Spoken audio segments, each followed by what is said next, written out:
Welcome back to Brandon Sports Talk. In today's episode, I have the privilege to interview UNCG's assistant coach, Chris LaPore.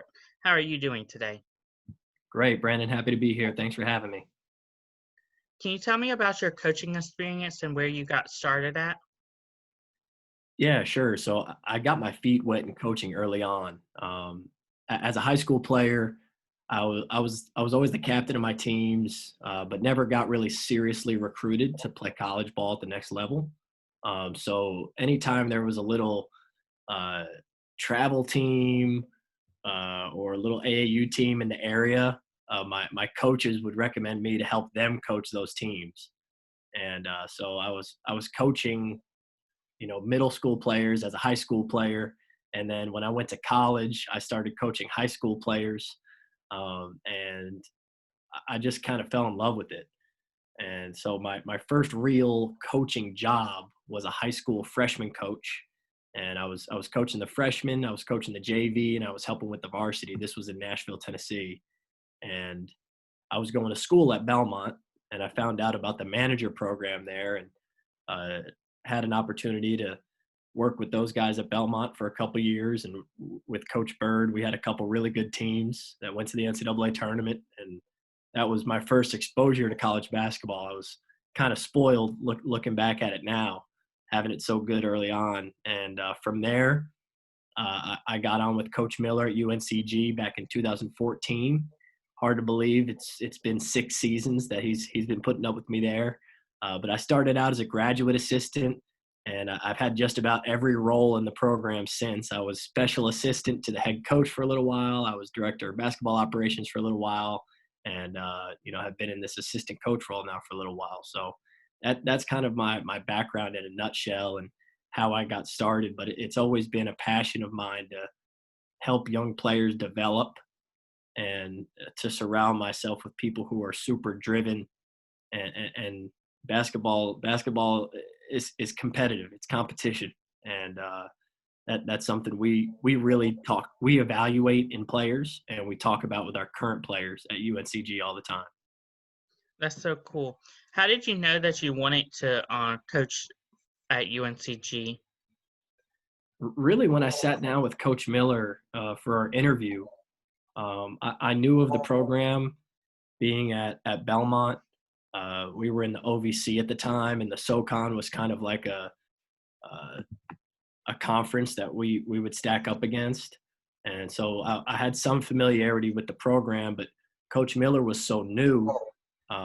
He wasn't really as established as he is now. Everybody knows that Coach Miller is one of the best coaches in the country, but he was just starting out as the head coach. He had just gotten the job. And when we sat down for my interview with him, I was blown away just by his energy and his passion for player development. He had a vision for the program, and he had a vision for me, and that was different from anybody else that I had interviewed with. And I was like, man, this is the guy I want to work for. I don't care that, he was honest with me. He said the program's not where he wants it to be at that time, but he said, we have a big vision here. We see this thing turning around. And obviously, sure enough, he made good on that promise, and we're in a totally different place now. But my initial impression of Coach Miller was, this is the man I want to work for. And it was the best choice I've made in this profession.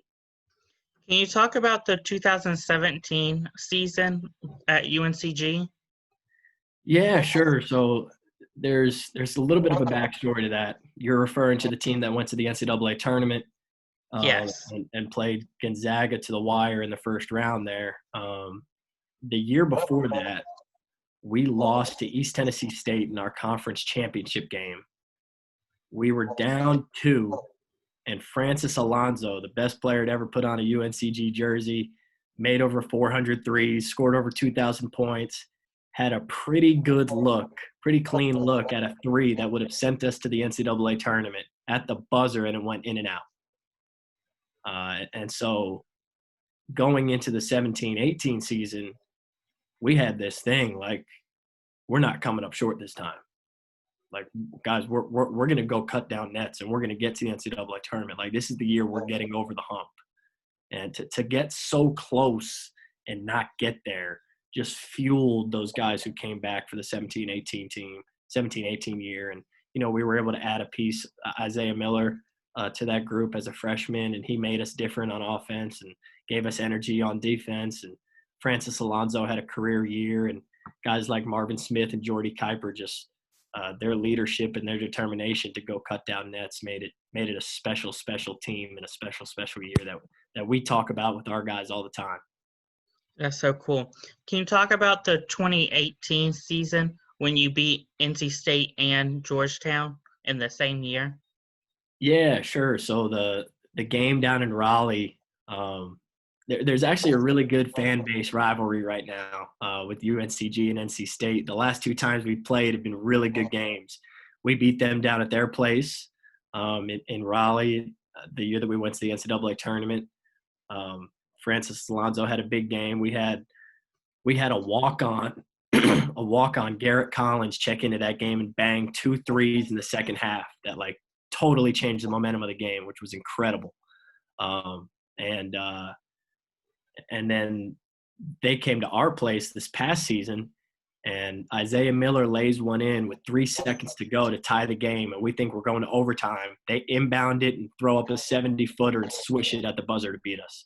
So we've had some great games with NC State. And then the win at Georgetown this past year was kind of our marquee win, on the national stage.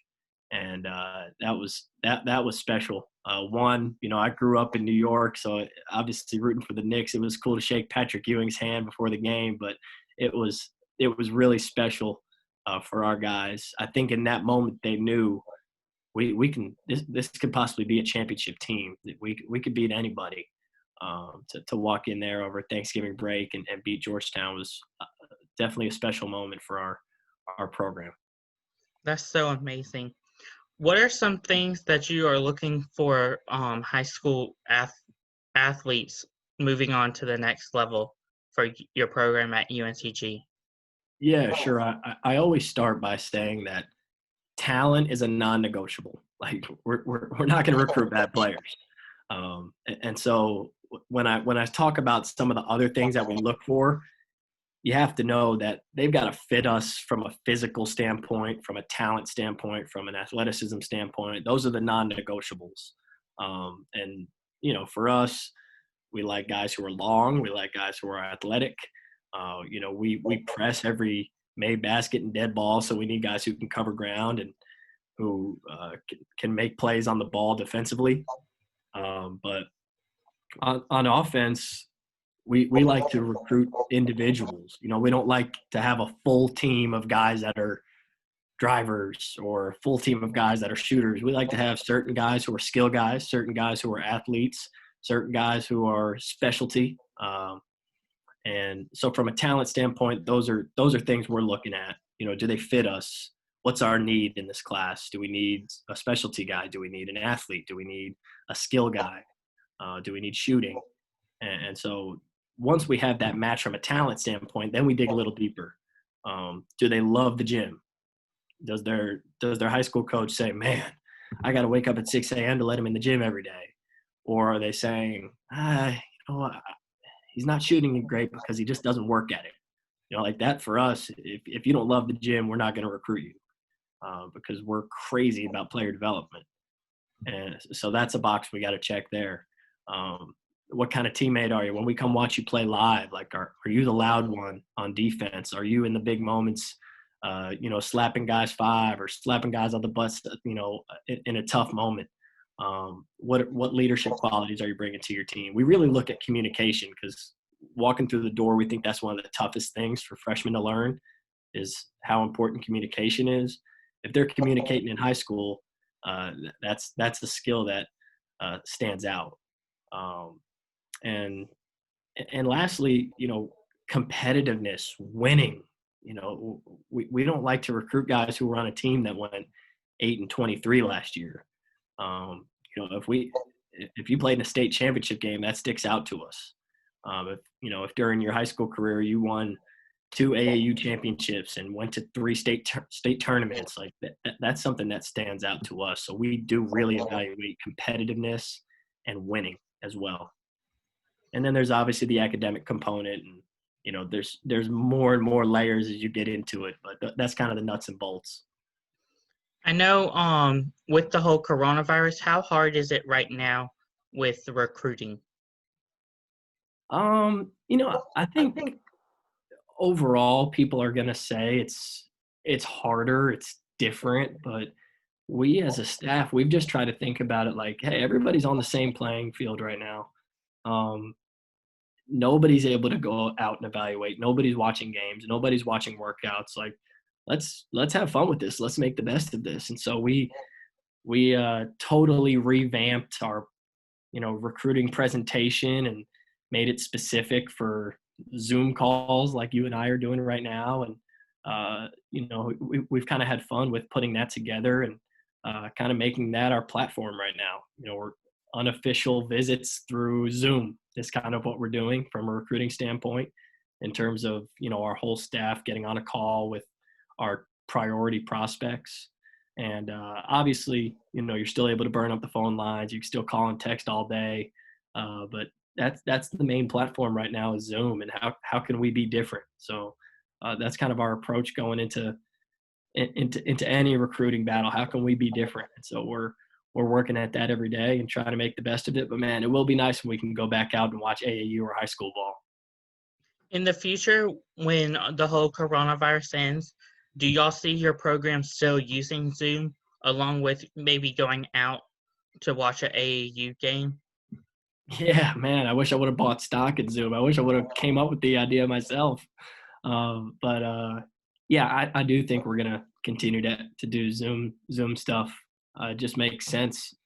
But yeah, obviously, once we have the ability to go watch games and have in-person contact, we're going to take advantage of that. But yeah, Zoom will still be a part of what we do, especially if we're recruiting an international kid or somebody across the country. They can't just have an hour drive to campus. Zoom might be the way to go. What was the experience like on coaching under Coach Miller? Wow, it's going into year 7, and I can say I've learned a ton, and a lot of that is because he's given me opportunity to grow, and he's lived with some growing pains. I've made a lot of mistakes, and I've had to learn and grow into new roles, and I'm just grateful that I work for somebody who's about the right stuff, and he challenges me every day. Coach Miller, I tell people all the time, he wants things done perfectly and quickly. And so if it's not being done quick enough, you're gonna know, and if it's not done to his standard, you're gonna know. And everybody in our program, coaches, trainers, managers, players, we're all trying to get to Coach Miller's level every day. His standards are so high, and some people can't handle it. And we tell players that in recruiting, like, if you don't want to be challenged, if you don't want to be pushed, like, this is not the place for you. And we say the same thing in interviews with staff. Like, if you don't want to be challenged, you don't want to be pushed, then this is not a great place for you. And because of those high standards, man, I have been pushed, I have been challenged, and I have become a better coach because of it. And if I'm ever able to get in the mix for a head coaching job one day, which hopefully we can continue to win and good things will continue to happen for our program, but it will be thanks to the mentorship and training that Coach Miller has given me. What advice would you give upcoming high school athletes that you are trying to recruit? Yeah, this is a question I get a lot, and the world has moved so much to recruiting videos and highlight films, and we have so much access to them now.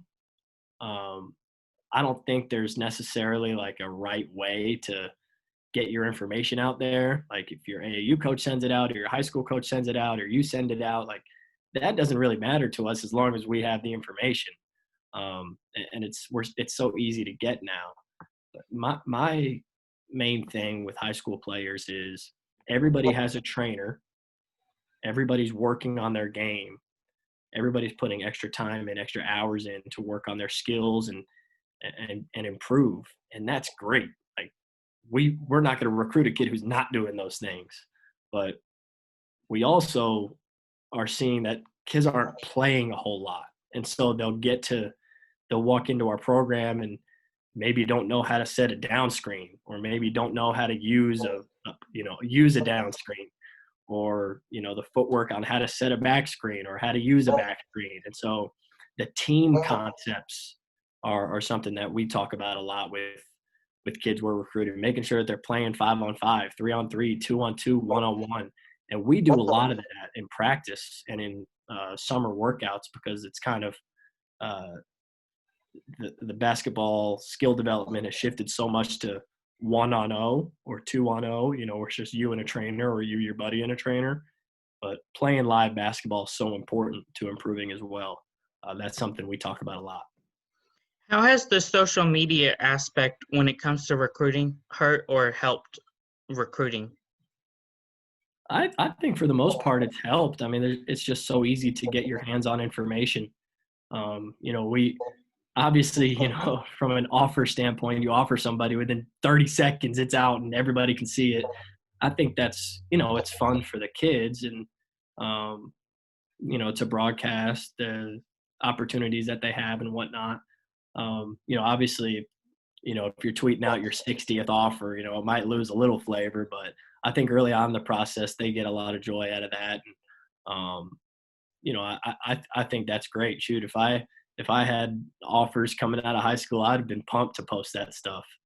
But in terms of for us, like the information to get a highlight film, or get connected with their trainer or their AU coach, that's just a couple clicks away. So it's definitely beneficial for us. And I think it adds a level of excitement, for the players that are coming out to post their commitment video and get excited about their next destination. So I think it's been a positive. What advice would you give upcoming coaches that are looking to go on to the next level? My number one thing is this: be great in your current role. My whole thing, when I accepted the position to be a GA at UNCG, my whole thing was, I want to make a good enough impression in 2 years that Coach Miller feels like he can't let me go. He can't let me leave. And if I did a crummy job as a GA, what evidence does he have to make him believe that I'd be a great director of basketball operations? He wouldn't have any.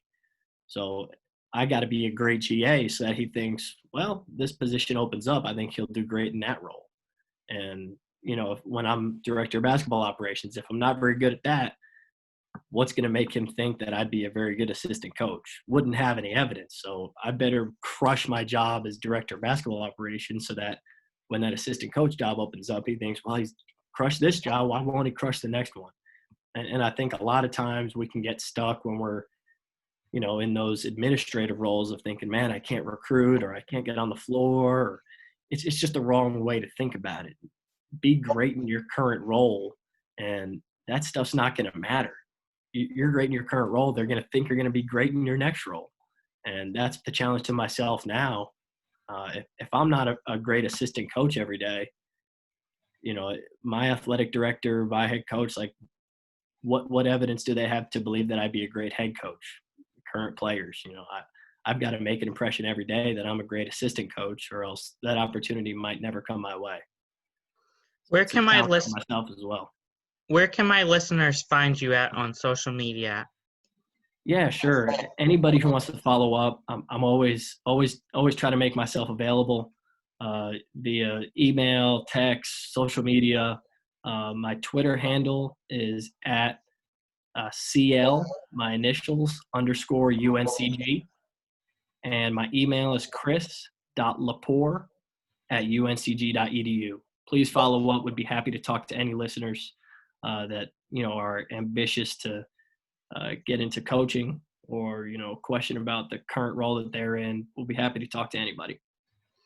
Thank you again for your interview. You can find Brandon Sports Talk on Facebook at Brandon Sports Talk, Instagram at Brandon Sports Talk, Twitter at @talk_Brandon, and you can find us on YouTube at Brandon Sports Talk. Don't forget to like, comment, and subscribe. Thank you again, Coach LaPore, for your interview. Thanks, Brandon. Really enjoyed it. Thanks for having me on.